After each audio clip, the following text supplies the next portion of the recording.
زه دا یو دا زوی صرف په جټکه وینم که نه د ورځې سره یو وارې مرم چې یو وارې په بیمارۍ وینم یو وارې سره مرم او چې دوه وارې وینم دوه وارې سره د ورځې مړ کېږم بس زه دې دا مرسته غواړم چې زما دې بچي علاج دې وکړي. بسم الله الرحمن الرحیم. عزتمندو کتونکو شروع کوم د الله د درنې نامې نه چې ډېر غټ غټ امتحاناتو راوستونکی دی.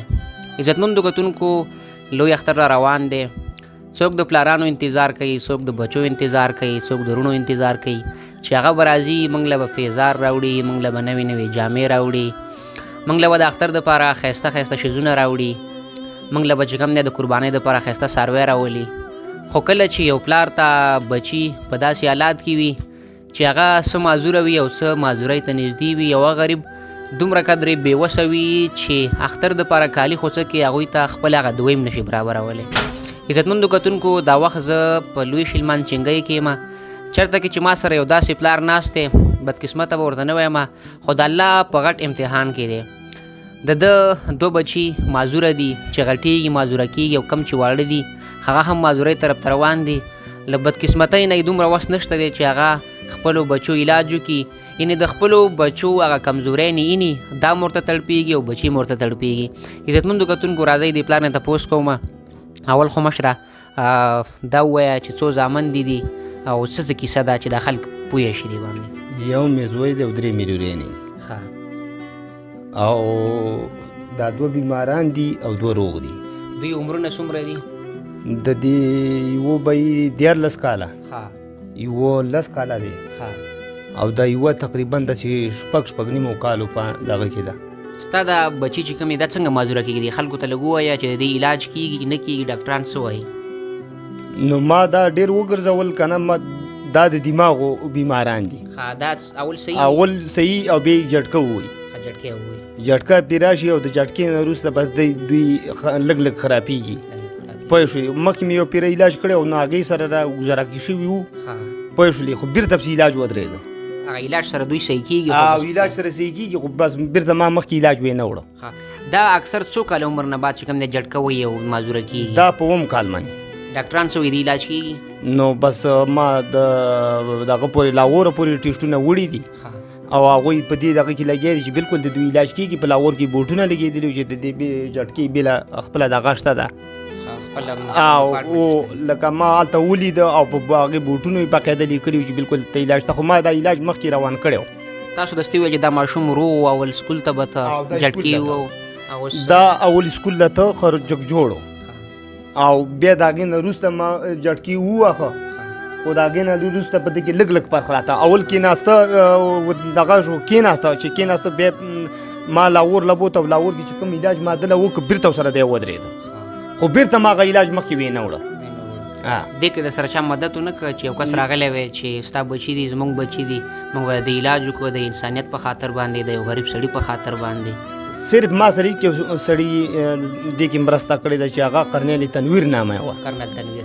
قرنل تنویر نه دی دا د ماله دا علاج مخکې وړه خو چې هغه کله د دې ځای نه لاړه او زه بل قرنیل لا ورغلم هغه قرنیل ما ته ویلې چې زه د علاج تا نه مخکې نشم وړی. د دې ماشوم د بیمارۍ څومره وخت نه سټارټ شوې ده؟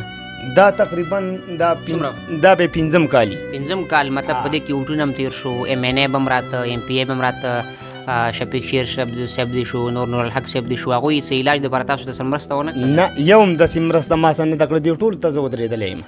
هغه تا داسې څه خبره وکړه چې مثال کې ماته د شفیق شیر طرف نه پارچه میلاو شو، دې مطلب دوی درکوي او هغه دوی باندې چې ته لوړ کې ته اوسې. عزتمندو کتونکو دا وایي چې ما د شفیق شیر صاحب پارچه جوړه کړله چې ته به لوړ کې یو میډیکل سټور دی هغه ته به ځې تاله به دوی درکوي. هغه لیټر ما پړاوم که هغې کې دا لیکلي دي چې مثال کې د شفیق شیر طرف نه دا سړی ډېر معذوره دی، دا نشي افورډ کولی چې دوايانې واخلي، نو لحاظه ده ته یې دوايانې ورکولی شي.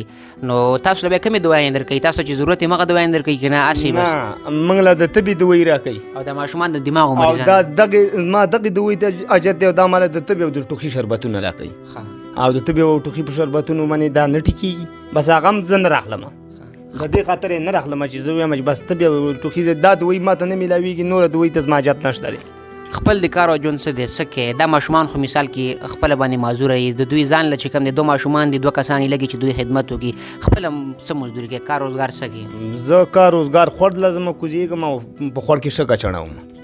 عزتمندو کتونکو یو سړی چاته چې 2 ماشومان پراته په کور کې معذوری هغوی خدمت پکار دی هغوی بیماریږي هغوی ډاکټر راوستل دي دې ماشومانو ته ورځ کې خامخا ډاکټر راوستل پکار دي ځکه دوی اکثر پې داسې چپه راشي چې هغوی ستنو ته لګول پکاري ګولۍ ورکول پکاري نو چې چاته 2 معذوران په کلي کور کې پراته وي نو هغه بهر ته مزدورۍ له نشي تللی عزتمندو کتونکو موږ باندې د هر انسان حق دی چې د دوی ښه ژوند دپاره موږ دوی سره ښېګړه وکړو بلا داسې خلک به وي چې هغوی په وس کې به څه ناڅه وي ډېر څه به کولی شي هغوی ته څه د پلار په حصه باندې څه ویل غواړي چې تاسو سره څه مدد وکړي بس زه دې دا مرسته غواړم چې زما دې بچي علاج دې وکړي ځکه چې ستا 2 بجې خواصې معذوران شوي دوی علاج الله دې وکړي چې وشي او ښه شي که نه دا نور 2 چې کوم دي تاسو وویل چې مثال کې 6 کالو 4 کالو نه بعد چې کوم دی معذوره کېږي دا نور معذوره نه شي نو بس د دې دغه خو رانیسو خو چې کوم علاج موږ مخکې وړی نو شو بس پاتې به یې رانه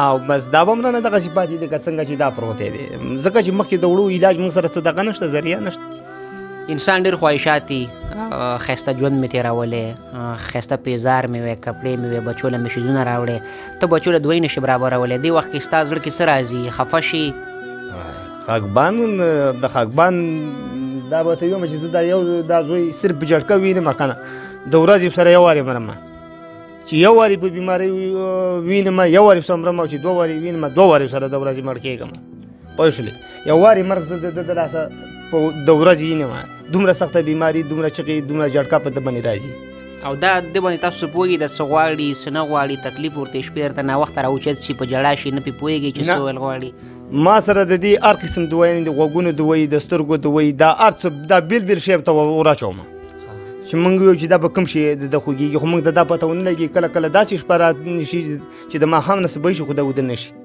سره د نشې موږ له نشې ګولۍ هم ورکوو د هغې سره هم د آرام کې نه شي عزتمندو کتونکو اختر را روان دی زه دا نه غواړم چې د ستاسو ماشومانو د پیزار کم شي یا د هغوی کالی کمی شي خو کم سے کم د دې ماشوم که د پیزار او کالی نه وي چې هغه دوی ورته برابر وي هغه د علاج دپاره ته پیسې برابر وي چې کم سے کم دا کور نور خلک مور او پلار دوی ښایسته ژوند ته دوباره یو ځلې بیا راشي ځکه چې کله هم سړي ته په کور کې ماشومان پراته وي هغه بیماران وي هغه کړېږي نو هغوی کله هم د زندګۍ تېرولو دپاره رجوع نه کوي نو زه ټولو خلکو ته خواست کوم چا هم چې دا ویډیو وکتله چې دې خلکو سره ډېره مرسته وکړئ د خپلو بچو په خاطر چې دا ماشومان یې روغ شي او کم چې د نور ماشومان دي چې هغه د معذورۍ نه بچ شي ډېره مننه